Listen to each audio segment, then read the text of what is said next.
Bienvenue dans cette nouvelle édition du 12-15. Voici les titres. Le Parti congolais du travail, parti au pouvoir au Congo, se restructure en vue de la présidentielle de 2016. De nouvelles instances ont été créées. Il souhaitait l'emporter au premier tour, c'est chose faite. Selon les résultats provisoires, Mohamed Ould Abdelaziz a remporté l'élection présidentielle en Mauritanie avec 81% des suffrages. Et enfin, le verdict du procès des 3 journalistes d'Al Jazeera est tombé ce lundi matin. Une condamnation à 7 ans de prison pour chacun d'entre eux qui suscite de vives critiques. Le Parti congolais du travail, parti au pouvoir au Congo, est en pleine restructuration en vue de la prochaine échéance électorale de 2016. Ses membres ont été convoqués à Paris ces 21 et 22 juin pour prendre part à 2 assises, des rencontres qui ont débouché sur la création de nouvelles instances. Les explications d'Ibra Radiniaï. Le PCT, parti au pouvoir au Congo, se restructure. Ses membres ont été convoqués à Paris ce samedi et ce dimanche pour prendre part à 2 assemblées. Le parti a opéré plusieurs changements internes lors de cette rencontre. Objectif, être plus proche des Congolais et de leurs préoccupations. En ce qui concerne la France, nous avons, dans l'organisation de notre parti, opéré des changements profonds, en ce sens que, au lieu d'une structure ad hoc, qui était une structure d'exception, qui gérait le parti avec ses limites, nous avons, au terme de la série d'assemblées générales que nous venons d'organiser, mis en place un comité PCT Île-de-France, un comité PCT interrégion, c'est-à-dire l'intérieur de la France, et ces 2 comités sont coordonnés par une structure que nous appelons le Conseil fédéral du PCT France. L'autre objectif pour le PCT est de remobiliser ses troupes à quelques mois des élections locales et à 2 ans de la prochaine présidentielle. Mais le secrétaire général Pierre Ngolo préfère éluder la question qui dirigera le parti en vue des échéances électorales à venir. Le PCT sera, comme à ses habitudes, présent à cette élection présidentielle. Ça veut dire que le Parti congolais du travail présentera un candidat.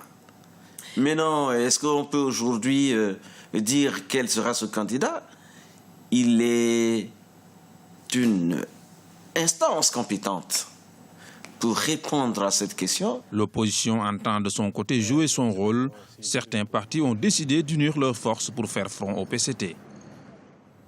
En Mauritanie, les résultats provisoires de l'élection présidentielle ont été annoncés ce dimanche par la commission électorale.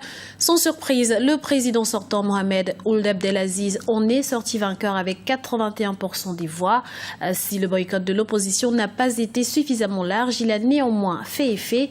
Plus d'explications dans ce reportage de notre correspondant Franck Nodofina. La Commission électorale nationale indépendante a rendu public ce dimanche les résultats provisoires de l'élection présidentielle du 21 juin 2014 en Mauritanie. Mohamed Ould Abdelaziz, le président sortant, s'en sort vainqueur avec 81,89% des voix. Le taux de participation, qui était le principal enjeu de ce scrutin, est de 56,46%. Selon le dépôt des candidatures, 1. Candidature Mohamed Ould Abdelaziz de 81,89%. 2. Bouidjel Ould Houmaï, 4,50%. 3. Lale Meriem Mentmoula Idriss, 0,49%. 4.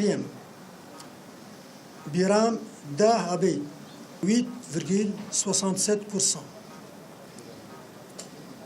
5.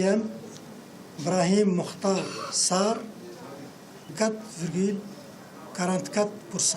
Sur les 1 328 168 électeurs qui étaient inscrits sur la liste électorale, ils sont 749 865 à avoir fait le déplacement samedi vers les bureaux de vote. Les observateurs présents pour le scrutin présidentiel ont pour la plupart décerné leur satisfecit pour le bon déroulement du vote. La mission salue les conditions de paix et de calme dans lesquelles l'élection présidentielle du 21 juin 2014 s'est déroulée, ainsi que la maturité dont on fait preuve le peuple et la classe politique mauritanienne. La commission électorale a ainsi achevé la tâche qui est la sienne. Le Conseil constitutionnel sera appelé au cours de la semaine à proclamer les résultats officiels du scrutin du 21 juin 2014. La justice égyptienne a rendu son verdict. Elle condamne à des peines de 7 à 10 ans de prison les journalistes de la chaîne qatari Al Jazeera.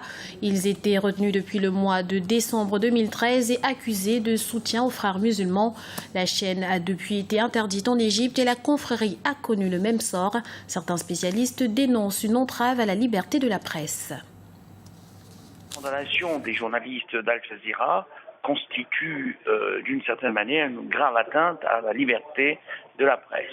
On aurait pu s'attendre effectivement à une ouverture concernant la liberté de la presse, la liberté de parole, bien qu'il y ait en effet une indépendance totale entre les institutions, entre l'exécutif et le judiciaire.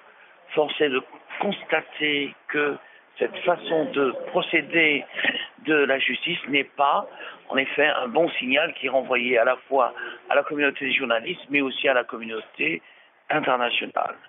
Il faut craindre que cette condamnation n'en appelle d'autres. L'actualité sportive à présent, la Coupe du monde de football se poursuit au Brésil. Une seule sélection africaine est engagée ce lundi. Il s'agit du Cameroun qui joue son dernier match dans le groupe A, un dernier match tout court pour les Lions indomptables et ce sera face au Brésil à partir de 20h GMT. Un match sans enjeu pour les hommes de Volker-Finke déjà éliminés, mais pour le sélectionneur, l'essentiel est ailleurs. Regardez.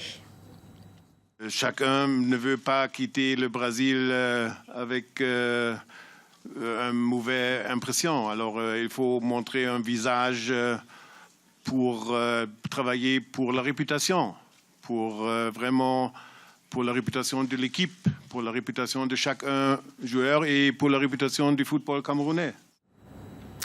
Dans le groupe B, possible choc en perspective entre les Pays-Bas et le Chili. Même si les deux nations sont déjà qualifiées, les Hollandais se sont montrés impitoyables face à l'Espagne, championne en titre, poussé son ménagement vers la sortie. Idem pour un Chili monstrueux qui a donné par 2 fois l'impression de jouer à domicile. C'était le journal de la rédaction. Merci de l'avoir suivi. Retrouvez dans un instant une nouvelle édition du 12-15 sur Africa 24.